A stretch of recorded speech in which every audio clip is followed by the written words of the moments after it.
नमस्कार, आप देख रहे हैं अब तक टीवी चैनल। हमारे संवाददाता ज्ञान चंद्र राजपूत ने जनपद फर्रुखाबाद से जानकारी देते हुए बताया, संविधान निर्माता बाबा साहब डॉक्टर भीमराव अंबेडकर की जयंती शोभा यात्रा बड़े ही धूमधाम व हर्षोल्लास के साथ मनाई गई। बाबा साहब डॉक्टर भीमराव अंबेडकर की प्रतिमा पर पुष्प अर्पित कर संविधान निर्माता को याद किया गया। बाबा साहब भीमराव अंबेडकर की शोभा यात्रा जटपुरा से प्रारंभ होकर नगर के मुख्य बाजार से भ्रमण करते हुए अंबेडकर पार्क खानपुर शमशाबाद पहुंची। शोभा यात्रा में थाना अध्यक्ष शमशाबाद बलराज भाटी द्वारा सुरक्षा व्यवस्था के व्यापक प्रबंध किए गए थे। अंबेडकर पार्क खानपुर में बाबा साहब भीमराव अंबेडकर के जीवन पर अरविंद प्रखर समाजवादी पार्टी युवा नेता राजपाल यादव समिति के अध्यक्ष सहित सभी ने अपने अपने विचार पर प्रकाश डाला। अरविंद प्रखर ने बाबा साहब भीमराव अंबेडकर के जीवन पर प्रकाश डाला व युवा समाजवादी पार्टी नेता राजपाल यादव ने उपस्थित सभी जनसमूह को जोर देते हुए कहा कि आप सभी एक बार भोजन नहीं करना, लेकिन अपने बच्चों को जरूर पढ़ाना। हम आपको दिखा रहे हैं तस्वीर के माध्यम से हमारे संवाददाता के साथ। बचपन से ही चलने लगे। बाबा साहब अम्बेडकर पढ़ने में बहुत तेज थे, कट्टर बुद्धि के थे, तो उन्होंने पढ़कर 32 डिग्रियां हासिल की।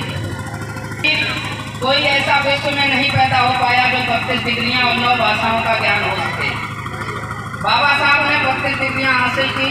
कोलंबिया विश्वविद्यालय, लंदन, अमेरिका, कई विदेशों में जाकर पढ़ाई की। तो पढ़ाई करने के बाद हमारा देश अंग्रेजों का गुलाम था। तो जब बारी आई देश स्वतंत्र होने के लिए, तो देश चलता है संविधान से।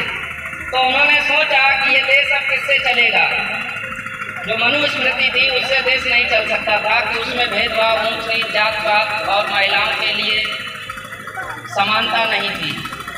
तो लोगों ने एक कमेटी गठित हुई, तो उसमें देखा कि सबसे पढ़ा लिखा व्यक्ति और बुद्धिमान व्यक्ति कौन है। तो उस समय देश में जो बुद्धिमान और सबसे ज़्यादा पढ़े लिखे व्यक्ति थे तो वो थे बाबा साहब डॉक्टर भीमराव अंबेडकर जी। तो इनको चयन किया गया, कमेटी में अध्यक्ष बनाया गया। तो इन्होंने अनेक देशों के संविधान का अध्ययन किया।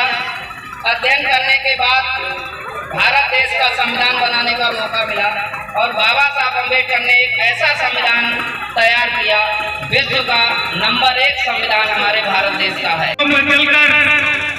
ये समाजवादी नौजवान, मैं आप लोगों को बता देना चाहता हूँ, मैं आपके निकट की पंचायत मुरेठी का रहने वाला हूँ। मेरा नाम राजपाल यादव है और मैं समाजवादी पार्टी लोहिया वाहिनी का पूर्व अध्यक्ष हूँ।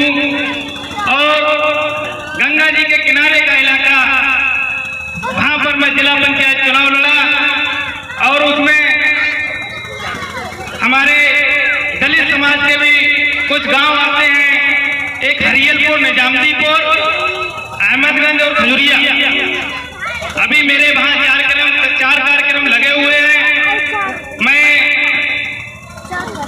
बहुजन समाज के बीच हमेशा रहता हूँ और बाबा साहब के पचिन्हों पर चलकर, जैसा कि बाबा साहब का भी पेशा था राजनीति, में राजनीति करता हूँ। बाबा साहब का पेशा था वकालत करना, मैं वकालत करता हूँ। एक और बाबा साहब का पेशा था प्रोफेसर। सम्मानित साथियों, बाबा साहब के पास 32 डिग्रियों का ज्ञान था और 9 भाषाओं का भी ज्ञान था। मेरे पास 3 डिग्रियां हैं। आज देश की स्थिति, देश की गद्दी पर बैठे हुए लोगों ने ऐसी कर दी है। हालांकि ये राजनीति मंच नहीं है, लेकिन मैं कुछ बाबा साहब के सीख कर अगर कुछ ना बोलूं तो मेरे लिए भी ये तौहीन का विषय होगा। ऐसी माताएं बहनें बैठी हुई हैं, मेरे पिता तुल्य लोग बैठे हुए हैं। क्या ये लोग मुझे बताएं कि जब एक सुबह अपनी माँ अपने बच्चे को तेल काजल लगा करके जब घर से स्कूल के लिए भेजती है, तो इस आशा और उम्मीद के साथ रहती है कि मेरा भी बच्चा पढ़ लिख करके जब आगे समाज में जाएगा तो सेवा करने का काम करेगा, मास्टर, लेखपाल, तहसीलदार, IAS, PCS बनने का काम करेगा। आज के देश की गद्दी पर बैठे हुए तानाशाह लोग, ये लोग इस देश के संविधान को खत्म करना चाहते हैं, आरक्षण को खत्म करना चाहते हैं। हमें सोचना होगा, हमें इस तानाशाही सरकार के खिलाफ भी